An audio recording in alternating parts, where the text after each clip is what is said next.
This program was made possible by contributions to your PBS station from viewers like you. Thank you.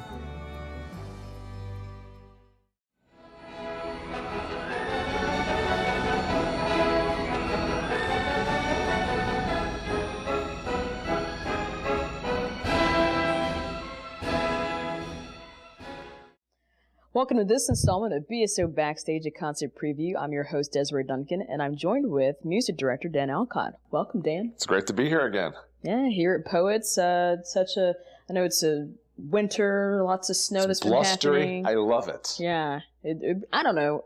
I don't have kids in school or anything, so it doesn't affect my life, but it's I like a little seeing inconvenient with that. I imagine. But other than that, it makes me feel alive. Mm-hmm. I feel vital when I get some snow in my hair and it's blowing around. And yeah. Really makes you feel alive. Of course, I grew up where we walked 6 miles uphill in a snowstorm to school, so that's different. And back. Yeah. So, if we could get back. If you made it back. But speaking of the kids, you had the education concert at the end of last year. Tell us about how that went. Speaking of weather, we piggyback our education concert. It's a free concert for Putnam County schools and Warren County fourth graders. And we always piggyback that on one of our concerts. And in our November concert, we had a beautiful day for a concert. And then the weather started turning south, which we knew it was going to be a little rough that night. So we postponed the concert because we can't afford to have all the musicians there ready to be paid to play and then not have a concert. And we kind of made an educated guess on weather. I'm glad we did. It would have been a little bit of a rough ride for the kids from Warren County, especially across that hurricane bridge. Yeah. So the concert ended up getting moved into the first week of December, which was a real fun scheduling tangle to find a day when everybody could, the musicians and the kids could come. And it was totally worth it. It was so exciting. We had the narrated Benjamin Britten's Young Person's Guide to the Orchestra, which we had performed on our concert without narration. It's actually a set of variations on a theme by another composer, Henry Purcell. And Dave Johnson, who's a well-known local personality, radio host, teacher, actor, director, came and narrated the Young Person's Guide, and he did just a great job. Just got the audience really involved. The kids were so excited. We had a couple student conductors join me on stage, which is always fun. I gave a conducting lesson to the entire student body out there, and then we chose one student from each of 3 concerts we had that morning to come on stage and actually get to conduct the Bryan Symphony Orchestra. And it's great to see a little one up there with that much power because the orchestra really follows them. You know, I teach them the beat pattern, and the orchestra does exactly what they conduct. It's very surprising the first time you actually put the baton down and this beautiful noise comes out of the orchestra. So it's one of our favorite times of the year. The orchestra loves the energy that we get. Not that we don't love our normal audience, but the energy that you get from 500 fourth graders is special. And they're so excited when they come into the hall to hear the orchestra. And we do an orchestra demo. We go through the instrument groups because we've actually provided them with curricular materials before the concert. This is actually meeting part of their Tennessee state education standards. We're really lucky to have on our board of directors Mary Baston, who's a local school teacher, and she helps us prepare, along with Jennifer Shank, our department chair in music, a curricular preparation for the school teachers. So they come to the concert with knowledge, and then we go through some of these things at the concert. And it's great for the kids because they say, oh, that's something I know. I ask them questions. They know the answers. They get to hear it live, which was just nothing like that. So it's a great part of our commitment to the community. And it's just fun for us as an orchestra to do. Well, and it's also, I imagine, something good for, the kids are learning these things in the classroom, but then actually seeing it applied in real life makes a difference because how many posts do you see about it? And yet another day has passed when I didn't use algebra. Right. So I bet that is. No, it is. It's really fun. And also, we talk to the kids. Many of them are studying instruments. In fact, one of the young people that I had on stage, I had talked to her teacher beforehand. And I said, do you have anybody who's learning instruments? Oh, this little girl's playing violin. I said, oh, let's have her conduct so she can be up there with the violinists. And we talked to them about these are people in your community who are professional musicians. I think young people need to know that there are a variety of options as far as their career paths go, and that you need to keep your options open and move forward and find your true path. I think if everybody was shoved into the same 2 or 3 ideas, we'd have a lot of unhappy people and a lot of unfulfilled people. And living in Cookeville, is great because you can see the variety of career choices that people have made. We have so many different things going on here. We have university people, professional people, so many flourishing artists, musicians. That's a great thing, and kids need to learn that at a young age. And that's basically the way I started. I started in a public school music education program, and it worked. The cello seemed like something I could do well. They were basically trying to find something for me to do to stay out of trouble. And it was a challenge for me. And my parents, who were not musicians, encouraged me and helped me follow that path, and as did a lot of music educators. And so that openness is really important in education, to keep kids' options open. If we have a failing in education, I think that sometimes we close doors too soon. And that really needs to not be the case. And speaking of which, of kind of maybe families helping pass on that idea of education, one of the composers that is being featured in this concert, his son is also someone that you've used their work. Right. Well, when I was at Indiana University, my orchestration teacher was a man named Don Freund.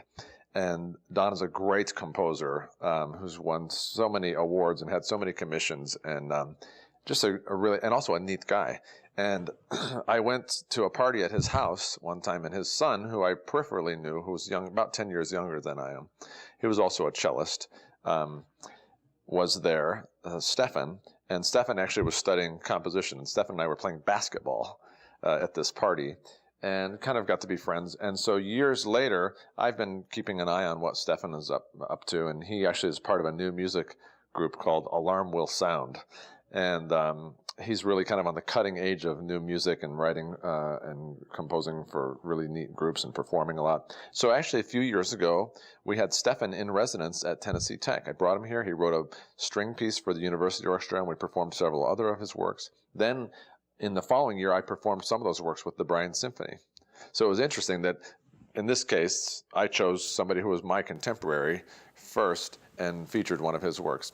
So last year, when I was doing programming and I was looking, and I always do this, I look at the season, I try to make sure that we're getting a good variety of things. So I thought, I'm going to do something by another American composer.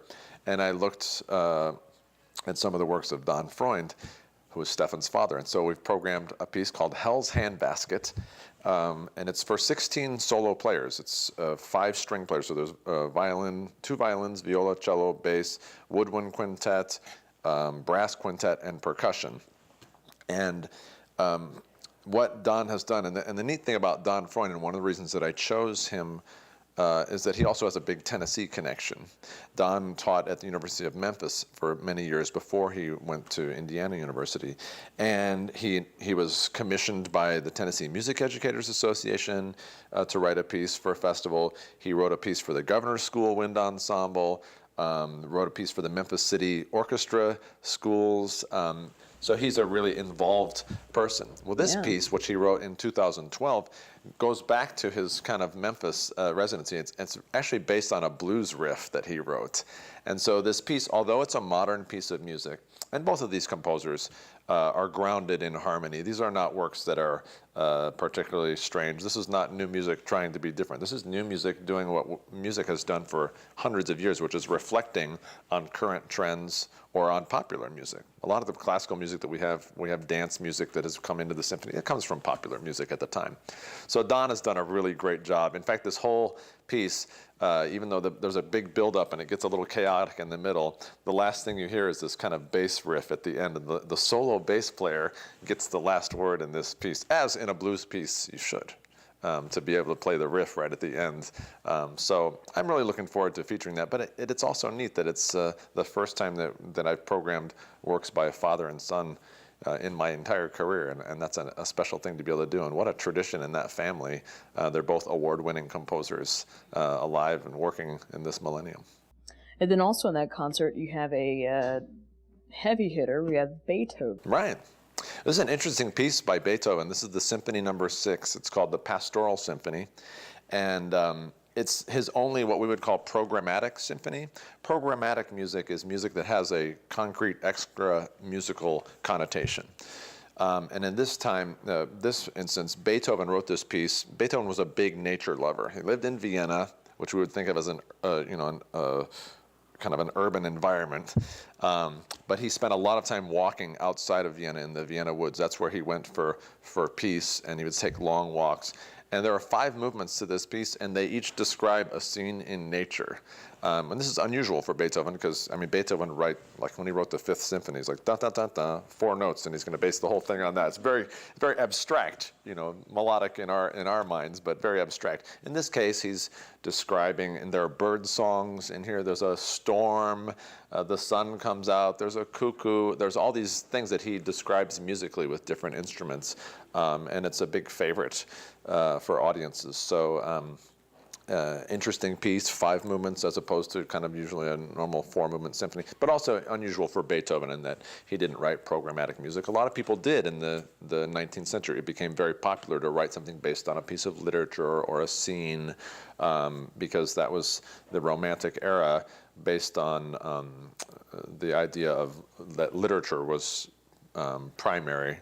And that people were reflecting on that a lot of times. We did a programmatic symphony by Berlioz last year, which is based on a whole story about a writer and a composer and an actress. And so this is Beethoven's try at that. It was written he worked on it for quite a while. It was written in about 1804, when he was still a young man and in good health and enjoying nature. So. Also, we'll have the winner from the Derryberry Concerto competition winner. And so we're going to take a little bit of a break so we can meet Jordan Frazier.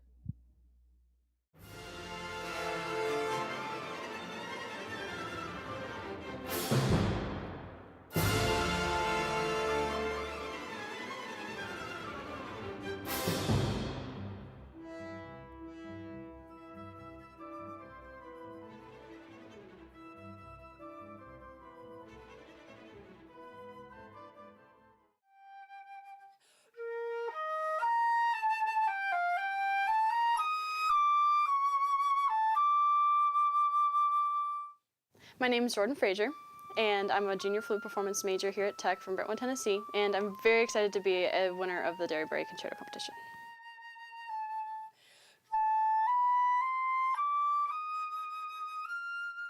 I'll be performing Lowell Lieberman's Concerto for Flute and Orchestra, and the reason why I chose this piece was it was a choice between this and another piece, and I was really attracted to the lush orchestral accompaniment on this piece, and I really enjoyed playing it.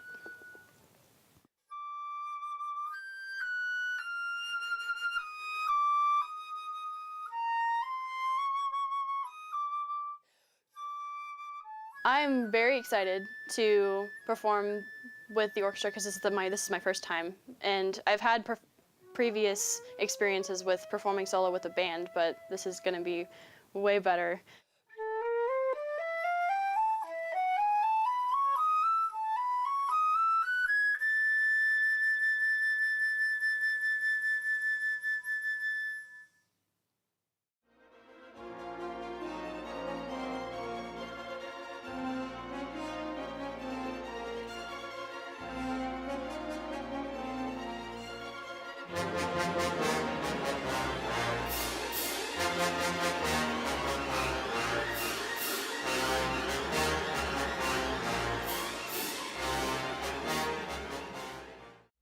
Well, it was a pleasure meeting the Joan Derryberry Concerto competition winner, Jordan.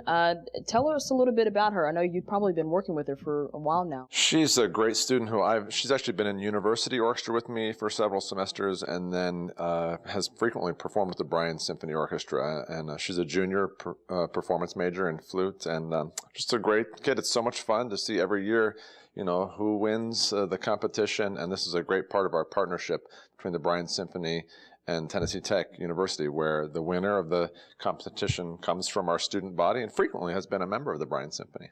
We were actually looking through some old footage from some shows that we did probably in the 80s, 90s or so, and we actually ran across some footage of Joan Derryberry with her husband. So it was really cool to see that, because I wasn't around when she was. They put such a deep footprint down in this community, you know, for the university the family has and for the arts. So we are all the beneficiaries of that. So we try and honor that, and this competition is one of the ways that we do that. Cool. cool. And like her son, Walter, does he have a big piece in this concert? He's very supportive of this concert, as Susan can tell you. Yes, Dr. Walter Derryberry is the sponsor for this concert, and he's been a long-time supporter of the BSO and likes to sponsor this specific concert, obviously. And tell us that you have a social that's going on with this concert as well. Yes, we do have a social. It will be Friday, February 13th from 7 to 9 at Dr. Philip and Carrie Oldham's house, which is the Walton House at Tech. Oh, nice. Yes. What are some of the things we can expect? I think the last social that we went to, we had a performance from the soloist that was in town. Like, what are some of the things we have in store for this concert? We are actually having a string quartet that will be playing, not necessarily a concert performance, but they will be playing, and it'll just be a good time for people to talk and chat. And I'm sure Dan will want to say some things about the upcoming concert. And it'll be at the President's house, which is always fun. Okay, and any details about tickets? For the social, you can call me at the office at 525-2633. They're $25 in advance and $35 at the door. And something new that's happening, I understand that you're having change of dinner plans for the post-concert dinner. Yes, we always go out to dinner as supporters of the BSO, and this time it's going to be at the Cookhouse. The Cookhouse is opening specifically for BSO patrons, and he has a special menu just for us, and it will be $30 a person, and you choose from the selected menu. And the Cookhouse is giving back 10% of all the food profits to the BSO as a donation. So we're really excited about this new partnership and this new opportunity to have a nice place for a post-concert dinner.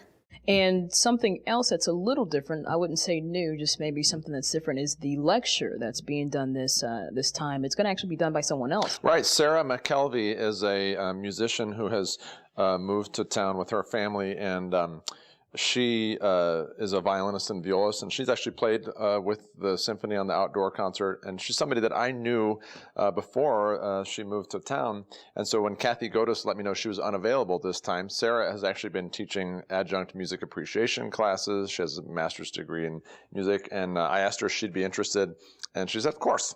And she loves Beethoven Symphony No. 6, which is one of the featured works. So that'll be fun to have somebody else's perspective. And I think it's always important.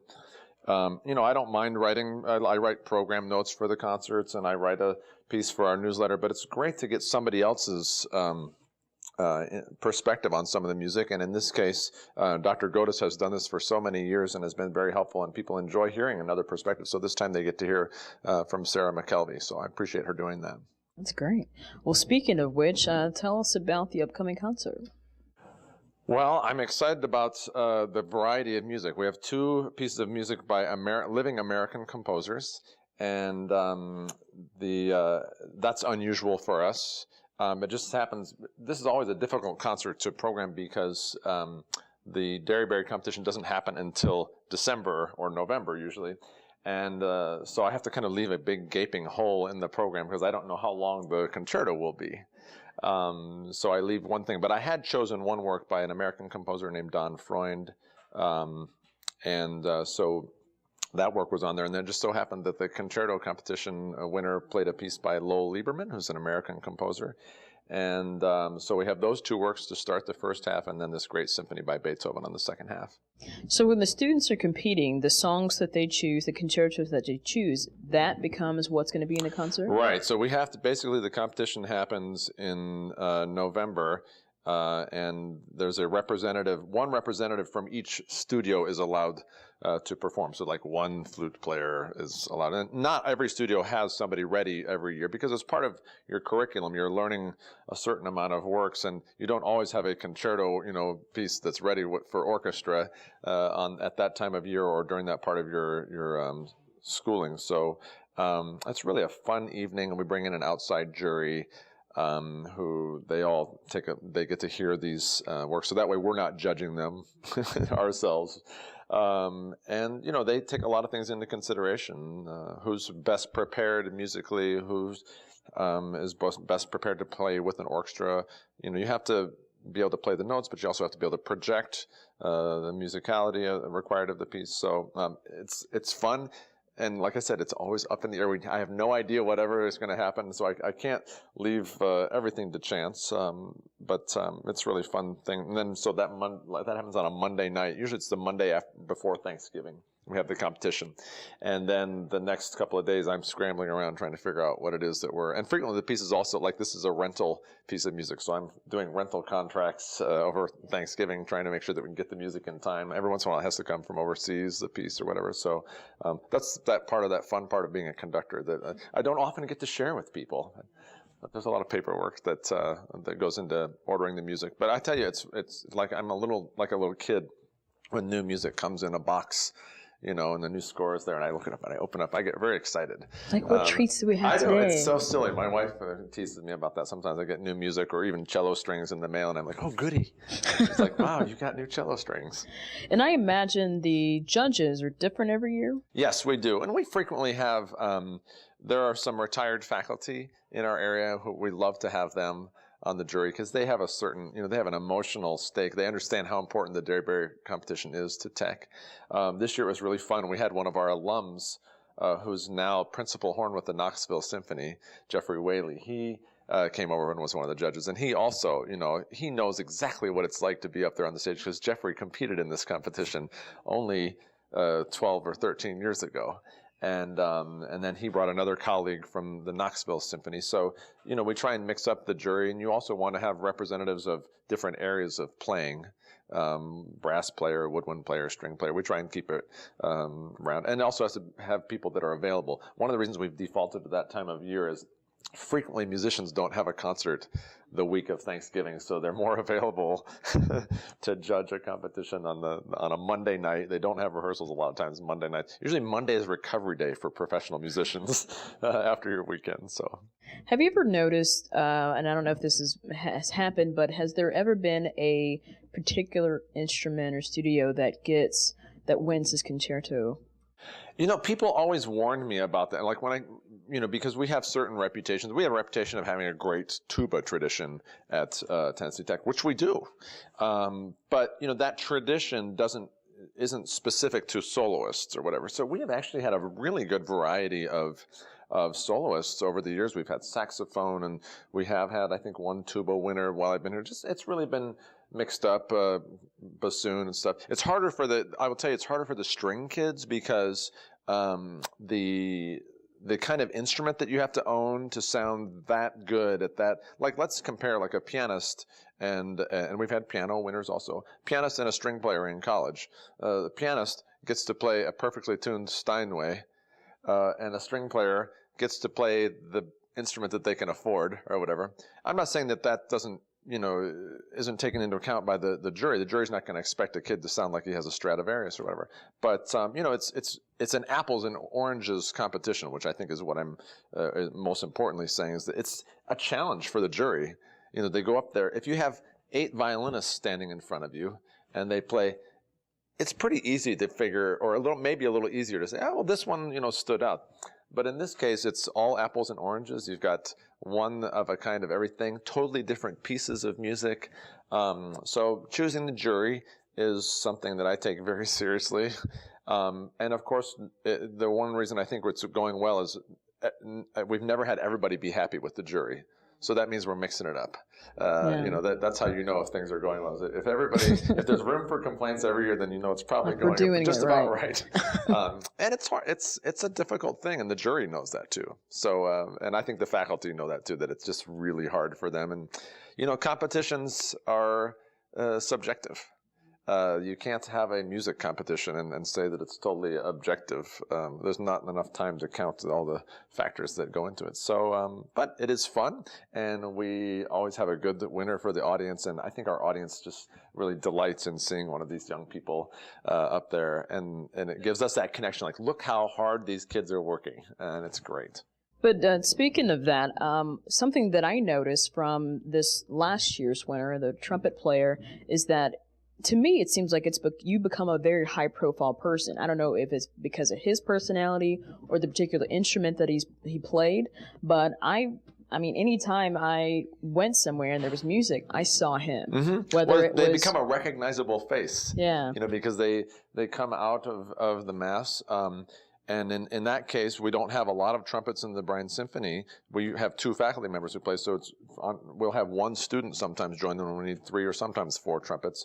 But in that case, that was a good feature and also he's last year's winner was a local guy from Backstage, so he's around quite a bit. And like I said, this is a great opportunity for Jordan to step up in front of the orchestra, and she's very deserving.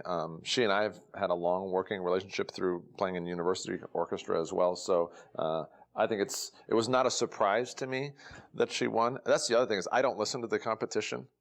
I am basically proctor the competition because I leave it to the jury. The jury can ask me questions afterwards, but I mean, it really is, my job is to take the winner that the independent jury chose, and then make the best concert we can for our audience. Well, I cannot wait to see Jordan on stage. Susan, can you tell us how to get tickets? Yes, for tickets to the concert, please call 525-2633, and I will happily answer your call, or Rachel, who is the box office manager, and we will get you the best tickets available.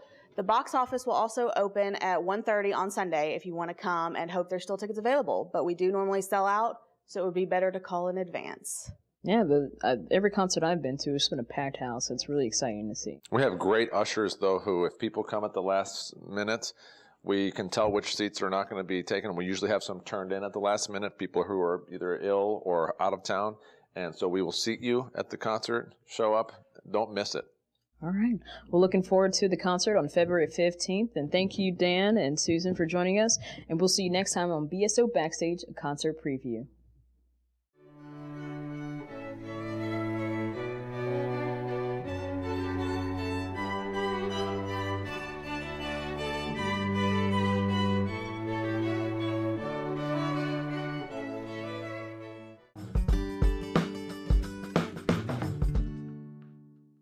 This program was made possible by contributions to your PBS station from viewers like you.